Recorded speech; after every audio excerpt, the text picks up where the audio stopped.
Good morning, my name is Martino Di Marco. I am the export sales area manager for Controls company from Italy. Controls is a world leader producer of laboratory testing equipment on construction materials, including soil and rock mechanics, concrete, bitumen and asphalt. I'm very happy to visit again Kaztraffic. I was here last time in 2019.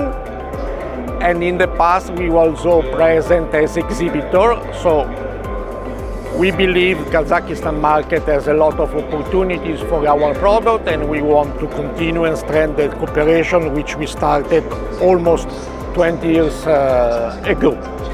What I like of this event is the fact that not only there are possibility for the production company to show the product, but there is an exchange of information and experience with the technical authorities of Kazakhstan, and this is quite important to share information, experience, and new idea for further possible cooperation.